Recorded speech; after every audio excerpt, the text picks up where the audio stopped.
हा हा हु नाम के दो देवता थे, उनमें अपने तप का अभिमान हो गया। हा हा कहता है कि मेरा तप ज्यादा है, हु कहता मेरा ज्यादा है। अपने तप का, अपने अपने समर्थता का प्रमाण लेने के लिए कि किसका तप ज्यादा है, इस उद्देश्य से भगवान विष्णु के पास गए, ब्रह्मा जी के पास गए।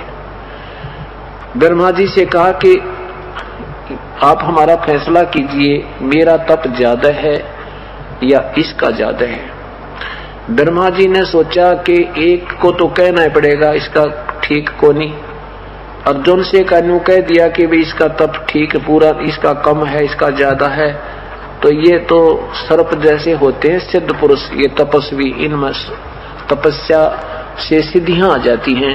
एक तो नाराज होएगा और नाराज होते मुझे श्राप देगा, मुझे और मारेंगे गिले। तो कहने लगे देखो महात्मा जी, ना तो मैंने कभी तप किया और ना तप के विषय में मुझे ज्ञान है, आप किसी और से फैसला करवा लो, अब विष्णु जी के पास जाओ। अब ब्रह्मा जी ने अपना पीछा छुटाया। अब विष्णु जी के पास जाकर उन्होंने यही प्रश्न किया कि हे प्रभु, हमारा कौन से का तप ज्यादा है। अब विष्णु जी के मन में यही आई कि ये दोनों के दोनों तपस्वी आदमी हैं, इनमें सिद्धियां होती हैं, और मैं कहूंगा कि इसका ज्यादा है, इसका कम है, तो एक नाराज होएगा और ये मुझे श्राप देंगे। कहने लगे देखो महात्मा जी, मुझे इतना समय नहीं, वही बता सके जिसका जो इसका जानकार हो, आप शिव जी से बात कर लो। अब शिव जी के पास आए, काफी देर में शिव जी की समाधि खुली। फिर शिव जी से प्रार्थना की कि हे भगवान, हमें बताओ हमारे कौन से का तप ज्यादा है। शिव जी ने सोचा भाई ये एक को तो कहना ही पड़ेगा, तो दूसरा नाराज होएगा। भगवान शिव ने भी तरीका यही सोचा कि इस बला ने टाल दूं। तो भगवान शिव जी ने कहा कि आप मतंग ऋषि के पास जाओ, वो बड़े तपस्वी हैं और तप के विषय में वही जानते हैं ज्यादा। वो मतंग ऋषि के पास आ गए। मतंग ऋषि बड़ा डिल डोल था, तगड़ा, पूरा बहुत मजबूत, मोटे, बहुत तगड़ी सेहत थी। और दोनों आ रहे थे, उन्होंने देखा कि वो साथ साथ सामने मतंग ऋषि की कुटिया है।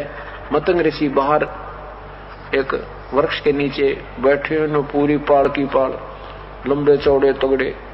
तो कहने लगे, वो पूछा भी कौन से मतंग ऋषि, तो किसी संत ऋषि ने बताया कि वो बैठे सामने वृक्ष के नीचे। तो उन दोनों ने मन मन में क्या कर लिया, एक ने सोचा काछा हाथी सा पड़ा है वायु, तो दूसरा ने सोचा ही तो मगरमच्छ जैसा हवाई को सूता, मन मन में सोचा अपने में। और मतंग ऋषि के अंदर काल ने उसकी बुद्धि ऑन कर दी कि इन्होंने ऐसे सोचा है। अब मतंग ऋषि की वह सिद्धि ऑन होगी, उसने दोनों के मन की बात समझ ली। उन्होंने आकर पूछा कि ऋषि जी, हमारे में कौन से की सिद्धि ज्यादा, कौन से की तप ज्यादा है, हमारा फैसला कीजिए। मतंग ऋषि ने कहा कि तुम फैसला आप ही करो। क्या कह रहे थे तुम कि मुझे देखकर तू कह रहा था ये हाथी सा पड़ा है, तू कह रहा था मगरमच्छ पड़ा है, जाओ एक मगरमच्छ बनो, एक बनो हाथी, अपना फैसला आप करो। तो दोनों वहां मर गए, शरीर छूट गया वो 5 तत्व वाला। फिर वो एक हाथी का जन्म हो गया, एक का मगरमच्छ। जब वो तगड़े जवान हुए तो हाथी पानी पीने गया था, मगरमच्छ ने पैर पकड़ दिया, खेचम खेचा, पूरी क्रोचे तगड़े तगड़े हो रहे थे, बड़े मोटे मोटे। तो बहुत रिहर्सल होती रही, 10,000 वर्ष तक लड़ते रहे।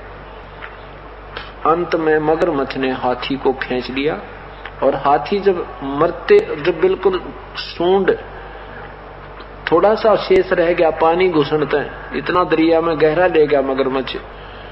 अब हाथी ने सोचा ईब मर गया।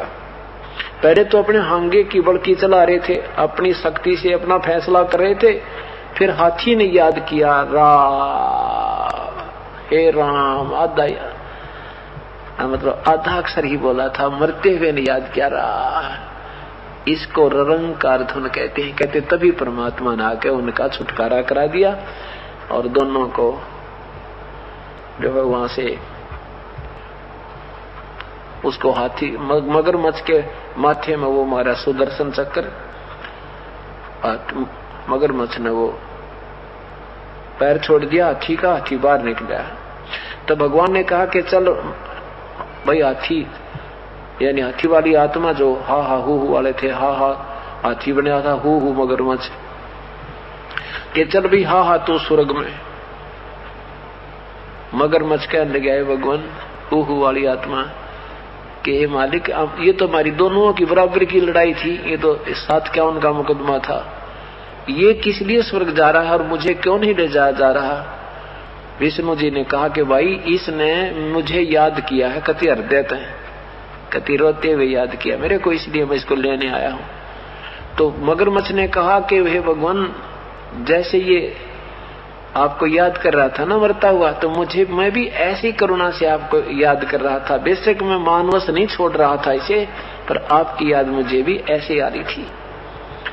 जब ये आपको याद कर रहा था दया मेरे में आ रही थी, पर मैं अपने स्वभाववश इसको छोड़ नहीं रहा था, आप तो अंतर्यामी है। तो दोनों का ही वो छुटवा कर शरीर और विमान में बैठा कर और फिर वहां स्वर्ग तक ले गए। इनका तो बस स्वर्ग में जाना और आना यह बड़ी बात मान रखी न, इति से में गज और गरा की मुक्ति मान रखी है, ये कोई मुक्ता मकता नहीं। बाकी उदाहरणार्थ समझाया जाता है तो क्या कहा कि इसको निरंकार धुन कहते हैं। ऐसे याद कर मेरे को परमात्मा, जैसे किसी भी इष्ट की साधना करनी है तो ऐसे कीजिए तब मदद करूंगा।